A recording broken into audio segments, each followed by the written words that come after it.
Alright, a lot of big UFC news just came out, and I gotta talk about this, and I'm gonna just make it into one video because, man, we got confirmed. The Abu Dhabi card got announced. Basically, the headliner for UFC 293 got announced, and it's not exactly what we were thinking, but nonetheless, I'm excited for the fight, and I want to talk about it here. But first, before I get into it, I want to remind you guys to hit the subscribe button, like, comment, and share, because like I said, we're trying to 20K by the end of the year, and you guys always show your support, and I'm thankful for it. But if you guys could just, help share the video, do this and that, it would just help me tremendously, more than you guys could even understand. But I want to talk about these fights because they are big announcements. First of all, UFC 293, I guess we'll go in order. That obviously is going to be taking place in Sydney, Australia, and we knew Adesanya was going to headline that card. We've known that for about the past few months, but when Dricus Du Plessis knocked out Robert Whittaker in the beginning of this month, we thought, hey, that Dricus Du Plessis was probably going to fight on that card. He didn't take too much damage, but according to Israel Adesanya on his Instagram, he is saying that, hey, Dricus Du Plessis says, hey, it's too quick of a turnaround. He got too banged up from that Robert Whittaker fight, and that he cannot make that date, which means what I've been saying all along, Sean Strickland will step in now against Israel Adesanya, according to Adesanya, and I don't think Sean Strickland will have any objection to this, seeing that he said himself that he would be down. He's calling for the fight. He said he was down when he won against Magomedov, didn't take too much damage in that fight, but neither did Dricus Du Plessis, and I'm surprised he didn't wind up taking the matchup. I'm sure they're going to give it to him down the road just because of the bad blood between them. They'll probably wind up doing it maybe in a couple months later. Maybe they do it in, January, February, something like that. They could see them returning to Australia and doing that fight, but that's a big fight, and I am a little bit disappointed we're not going to see that Dricus Du Plessis matchup right away, but I know it'll happen. It's a good matchup. He's the #1 contender. It has to happen. It's just that this is such a short window of time to return to. I have been saying that, and everybody's been saying that, so it's no surprise to me that Dricus is not going to return that date, but Sean Strickland is going to step in now. Do I think Sean Strickland stands a chance against Israel Adesanya? I'm going to be honest, I don't think so. I don't think he stands a chance. I just think, he's just a kind of a simple boxer. Adesanya is a really good kickboxer. He's too dynamic for Sean Strickland. He's just going to kick those legs, and even Sean Strickland said himself that Adesanya is too tall for him. I think he's going to have trouble with navigating the range. Adesanya is just going to have a field day with him, and I don't know if he's going to finish him necessarily. I mean, Sean Strickland is a guy to go forward, and he does have pretty good defense and timing, so I just don't see him winning the fight because I just don't think he's going to be able to hurt Adesanya. I think if you're going to beat Adesanya, at least at this stage of his career, you're going to have to hurt him. You're going to have to catch him and knock him out or something like that, or have as much kickboxing background as he does. And Sean Strickland, I mean, he's just a boxer at the end of the day. He didn't really go for takedowns against Pereira, and I don't know, I just see Sean Strickland, really getting demolished in this fight. I think it'll probably be like a 50-45 decision, a dominant decision from Adesanya. I don't think this fight will be very exciting at all. Both these guys are guys that tend to go to decisions. Obviously, Adesanya did get a massive KO win against Alex Pereira, but you gotta wonder how much of that was from the weight cut and how much of that was just like really a good shot from Adesanya. When you look at his other performances, they're mostly decisions. Cannonier, decision. Marvin Vettori, decision. It was on his way to beating Alex Pereira in their first fight to a decision. Marvin Vettori, a decision. Yoel Romero, a decision. The list goes on, and yes, Izzy fans will point to the Paulo Costa performance that has happened 3 years ago now, but that was 3 years ago, right? And that's really the only big knockout he has other than Alex Pereira. So I'm gonna go out on a limb and say this one goes to a decision. Maybe he can get it done. I can see the leg kicks really wearing on Sean Strickland. He's had trouble with leg kicks in the past. He's a boxer, very heavy on that lead leg, so I think it's gonna be a good matchup for Adesanya. I just think I think he's just too versatile for Sean Strickland. I just don't think Sean Strickland really stands a chance. I just think that Adesanya is gonna mix it up,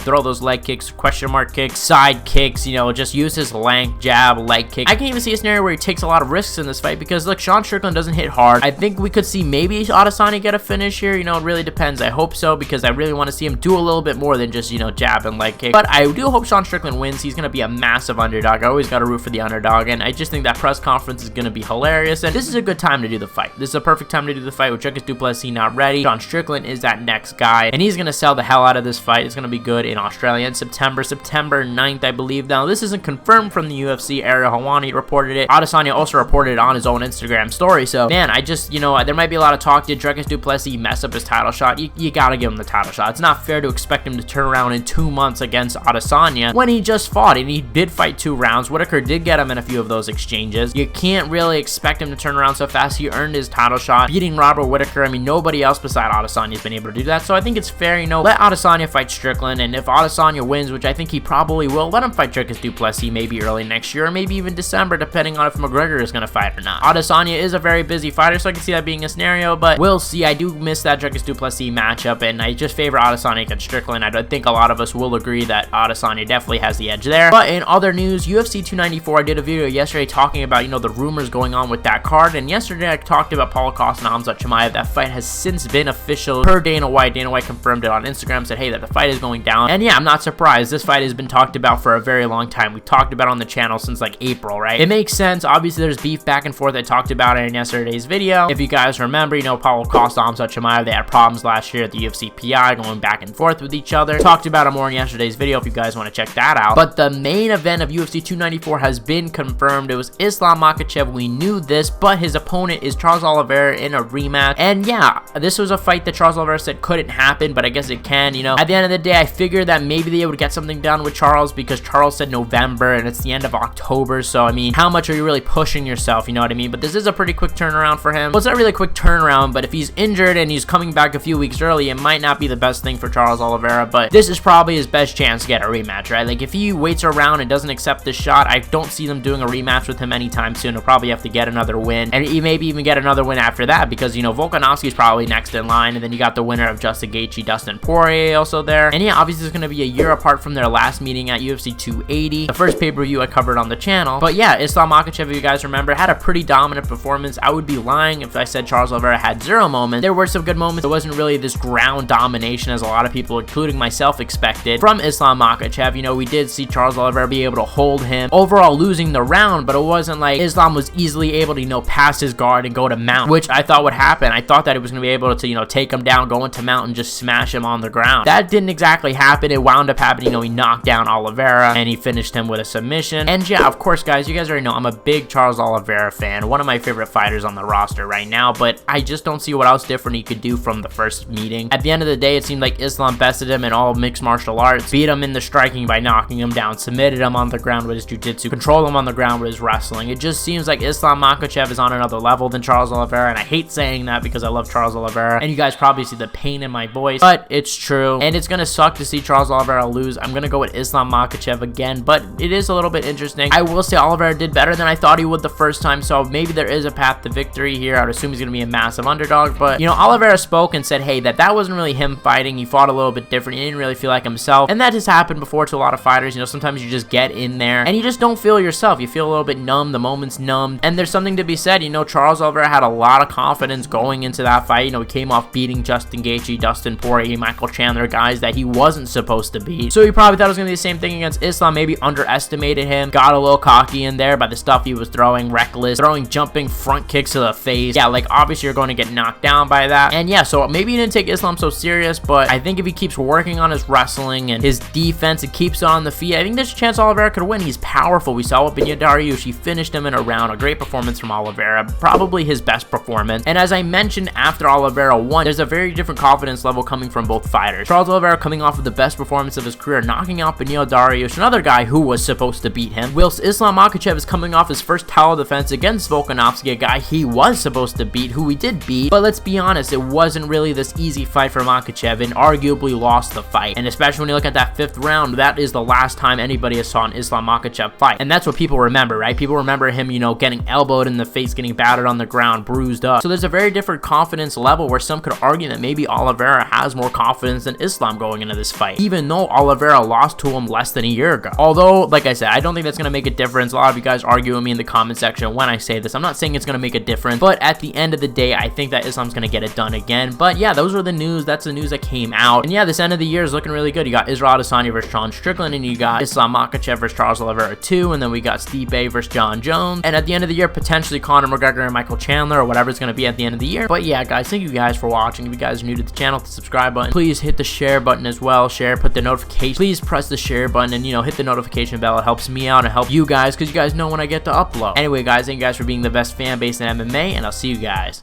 in the next one.